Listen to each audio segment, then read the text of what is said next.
Salam pemirsa setia Mata Ketiga. Hari ini Mata Ketiga akan membahas banjir besar yang diturunkan Tuhan untuk menghancurkan dunia memang tercatat dalam Alkitab.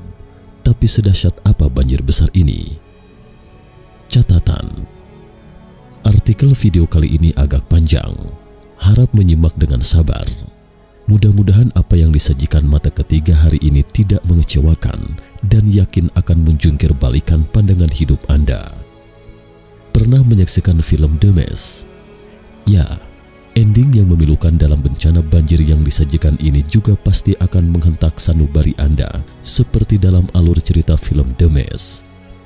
Yakin sebagian besar orang pernah mendengar cerita tentang banjir besar dalam Alkitab.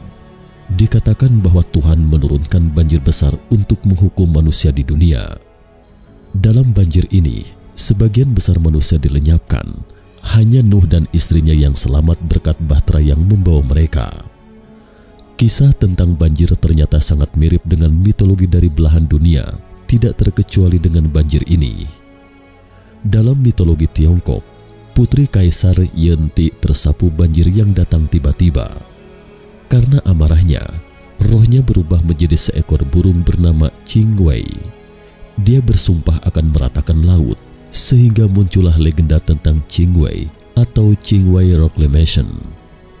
Untuk diketahui, Qingwei adalah burung dalam mitologi Tiongkok yang bertransformasi dari putri Yenti. Dia, Qingwei, juga seorang dewi dalam mitologi Tiongkok.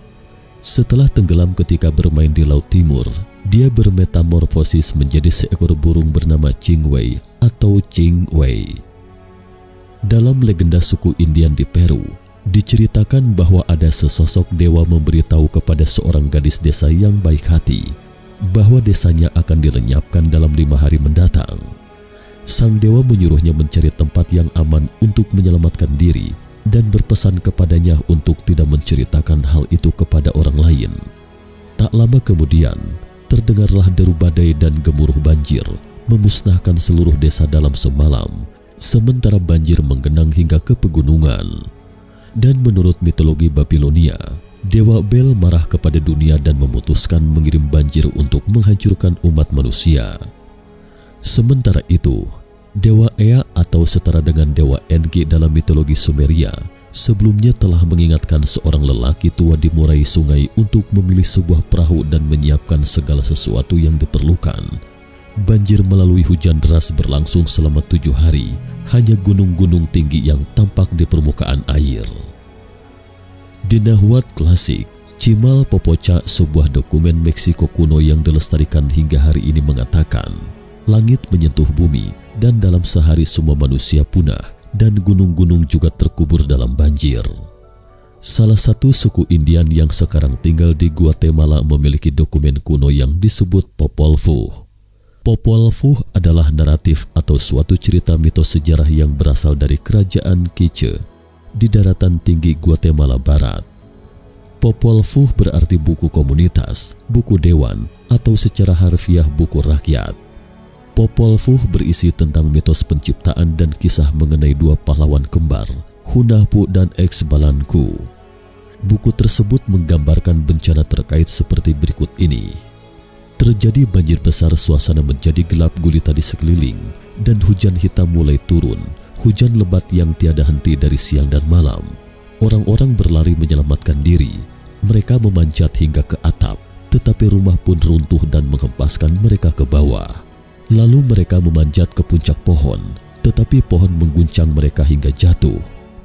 Orang-orang menemukan tempat mengungsi di gua, tetapi gua yang runtuh menewaskan mereka, dan manusia pun punah karenanya. Sementara dalam catatan suku bangsa Maya, ini adalah kehancuran yang mematikan, banjir besar, orang-orang tenggelam dalam hujan lebat berlendir yang jatuh dari langit. Sedangkan di India, ada sebuah legenda yang menuturkan, seorang pertapa bernama Manu secara tidak sengaja menyelamatkan Matsya, seekor ikan kecil yang sedang dikejar oleh ikan besar ketika dia sedang mandi di sungai Gangga. Kemudian dia membawa pulang ikan kecil itu dan membesarkannya di kolam. Begitu ikan itu tumbuh cukup besar untuk bebas dari bahaya, Manu memindahkannya ke laut. Ikan itu berterima kasih padanya, memberitahu dia waktu tibanya banjir besar dan meminta Manu untuk membangun kapal pada hari itu. Menjelang tibanya banjir dahsyat, sang ikan membawa perahu Manu ke dataran tinggi pegunungan utara, diartikan sebagai Himalaya. Manu yang satu-satunya selamat kemudian membangun kembali kehidupan dengan melakukan pertapaan dan yajna atau pengorbanan. Dewi Ida muncul dari pengorbanan dan keduanya bersama-sama memulai ras Manu, manusia. Sejak itu, keturunan Manu menjadi nenek moyang orang India dan buku Manusmriti juga diturunkan karenanya. Manusmriti adalah kitab undang-undang agama Hindu dan masyarakat India kuno. Terlalu banyak cerita mengenai banjir besar dari seluruh dunia sehingga kita sering dikejutkan oleh gambarannya yang luar biasa dalam bentuk narasi, komposisi cerita dan akhir dari protagonisnya. Jika tidak percaya, coba saja telusuri cerita terkait.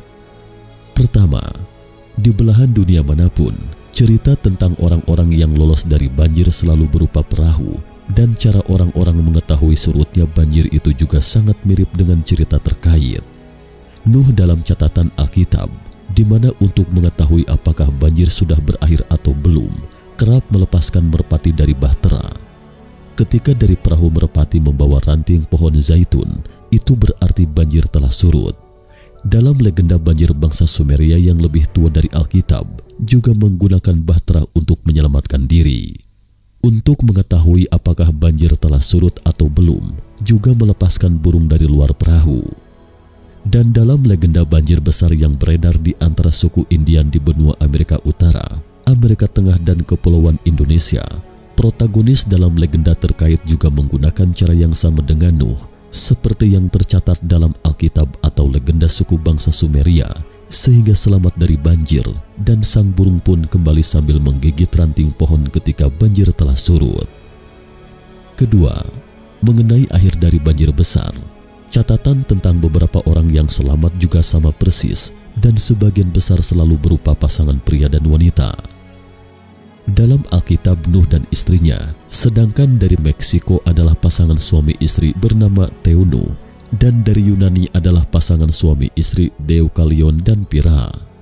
Sementara dalam mitologi India adalah Manu, dan dari Tiongkok adalah Fusi bersaudara serta legenda terkait banjir lainnya. Ketiga, gambaran mengenai ketinggian air banjir besar juga identik dengan legenda dari seluruh dunia.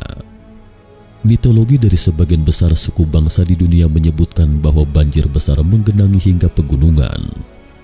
Keempat, mengenai durasi banjir besar, legenda dari seluruh dunia juga memiliki kesamaan besar. Banjir besar yang menghancurkan umat manusia ini berlangsung tidak lama, sekitar 120 hari. Dilihat dari catatan terkait di atas, wilayah-wilayah tempat terjadinya banjir besar tercatat hampir meliputi seluruh benua di dunia, melibatkan banyak suku bangsa, bahkan semua suku bangsa. Dengan banyaknya catatan yang serupa, masihkah Anda meragukan bahwa legenda tentang banjir besar dari seluruh dunia itu dibuat-buat? Dua peristiwa yang sama dapat dikatakan kebetulan, dan tiga peristiwa yang sama mungkin masih dapat disebut kebetulan. Tetapi ketika begitu banyak pandangan serupa ada di depan kita, maka itu pasti bukan kebetulan lagi sesederhana itu. Kita yakin bahwa manusia pernah memiliki catatan tentang banjir besar, tidak hanya berdasarkan mitos dan legenda dari berbagai wilayah seperti yang disebutkan di atas. Kita juga bisa mendapatkan banyak bukti dari sisi geologi dan arkeologi. Jika bumi pernah mengalami banjir besar yang menghancurkan umat manusia, tidak peduli berapa lama itu berlangsung, pasti akan meninggalkan jejak di lapisan geologis. Jika tidak, catatan dalam mitos dan legenda ini tidak akan memiliki bukti pasti untuk membuktikan kebenarannya. Sejak awal abad ini, para ahli geologi secara berturut-turut telah menemukan sejumlah jejak yang diyakini ditinggalkan oleh banjir dari berbagai benua di belahan dunia. Kita seharusnya berterima kasih kepada para ahli geologi ini atas kerja keras mereka dan memberikan bukti ilmiah untuk hipotesis kita. Pada tahun 1922, arkeolog Inggris Sir Charles Leonard Woolley mulai menjelajahi dan menggali wilayah gurun Mesopotamia antara Baghdad dan Teluk Persia. Hasilnya ia menemukan situs kota kuno Ur Sumeria. Selain itu juga menemukan makam kerajaan di kota itu. Di bawah makam inilah Wuli dan asistennya menemukan lapisan endapan tanah liat bersih setebal lebih dari 2 meter. Di atas lapisan sedimen ini terdapat makam kerajaan Ur yang sudah dikenal sejak Mes-Kalamdum, Raja Ur yang juga merupakan penguasa tertinggi bangsa Sumeria.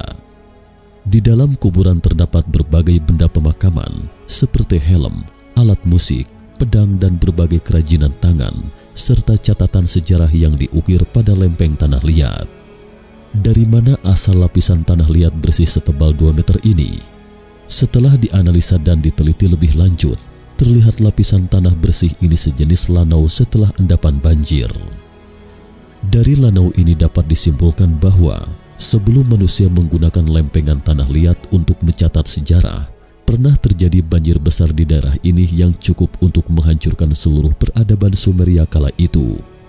Dari akhir tahun 1960-an hingga awal 1970-an, 2 kapal survei oseanografi milik AS melakukan pengeboran dan survei di dasar laut Teluk Meksiko. Mereka mengangkat beberapa inti sedimen ramping dari dasar laut. Waktu geologis dari inti sedimen ini diperkirakan lebih dari 100 juta tahun. Dengan kata lain, profil sedimen ini mencatat sedimentasi dasar laut Teluk Meksiko selama 100 juta tahun terakhir. Dari karakteristik inti sedimen ini, kita dapat menyimpulkan salinitas air laut dan perubahan iklim bumi pada waktu itu. Ketika ahli geologi mempelajari inti sedimen ini, mereka secara tak terduga menemukan bahwa ada sejumlah besar cangkang foraminifera atau disingkat foram di lapisan sedimen sekitar 10.000 tahun yang lalu. Foraminifera adalah sejenis organisme bersel tunggal. Rasio kandungan isotop oksigen dalam karapasnya dapat menunjukkan salinitas air laut semasa hidupnya. Para ilmuwan menganalisis karapas foraminifera dalam sedimen dan membuktikan bahwa selama tahun-tahun semasa hidup foraminifera ini, kandungan salinitas air laut Teluk Meksiko sangat rendah. Kondisi ini menunjukkan bahwa ada sejumlah besar air tawar mengalir ke Teluk Meksiko pada waktu itu, mencairkan kadar air laut di lautan. Lalu dari mana sumber air tawar ini? Para ilmuwan sepakat bahwa air tawar yang muncul secara tiba-tiba ini adalah banjir yang terjadi pada zaman prasejarah. Sejak abad ini, di Tiongkok bagian selatan, Jerman, Prancis, dan Amerika Utara, para ahli geologi dari seluruh dunia secara kebetulan menemukan lapisan sedimen kekeruhan di dasar laut. Para ilmuwan yakin bahwa ini disebabkan oleh tsunami besar, adalah tsunami dahsyat dalam skala global yang terjadi sekitar 10.000 hingga 30.000 tahun yang lalu. Mungkin terlintas dalam benak kita bahwa lokasi-lokasi yang disebutkan di atas berada di bagian utara bumi, sehingga dapat dipastikan bahwasanya tsunami ini hanya terjadi di bagian utara. Dan kita akan menduga jejak tsunami yang ditemukan oleh komunitas ilmiah adalah bukti paling langsung dari banjir besar dalam legenda. Tak dipungkiri, jejak dan bukti yang ditemukan manusia di daratan tidaklah banyak. Ada 2 faktor yang menyebabkan kondisi seperti itu. Pertama, ditilik dari catatan sejarah, durasi banjir tidak berlangsung lama. Meskipun catatan mitologi dari berbagai suku bangsa tidak sama, tetapi dapat dipastikan banjir besar ini hanya berlangsung sekitar 40 hari, kemudian surut sepenuhnya dari ketinggian air hingga sekitar 120 hari sebelum dan sesudah surutnya banjir. Meskipun waktu yang begitu singkat ini cukup untuk menghancurkan keberlangsungan hidup umat manusia, namun masih belum cukup bagi komposisi atau struktur bumi untuk menimbulkan jejak yang jelas. Kedua, banjir besar telah terjadi lebih dari 10.000 tahun yang lalu, namun berlalunya waktu telah memudarkan atau menghapus semua jejak yang awalnya memang tidak mencolok. Oleh karena itu, kita tidak bisa mengharapkan ahli geologi, arkeolog, dan ahli paleontologi untuk menyediakan banyak bukti di depan Anda. Jadi bukti dari mitologi kuno dan geologis yang terbatas seperti tersebut di atas sudah cukup untuk menjelaskan perihal ini. Lebih dari 10.000 tahun yang lalu, banjir besar yang menghancurkan umat manusia memang pernah terjadi di muka bumi. Adapun mengenai seberapa besar skala ketinggian air dari banjir ini dan mengapa terjadi banjir, jangan lupa menyimaknya dalam video mata ketiga edisi berikutnya. Catatan: semua pandangan dalam jabaran video ini bersumber dari buku karya penulis terkenal Li Waitung, yang berjudul Umat Manusia Pernah Dimusnahkan Transliterasi. Cukup sekian dulu topik kita hari ini. Jika suka dengan video mata ketiga, jangan lupa like, subscribe, dan share. Terima kasih atas perhatiannya dan sampai jumpa di episode berikutnya.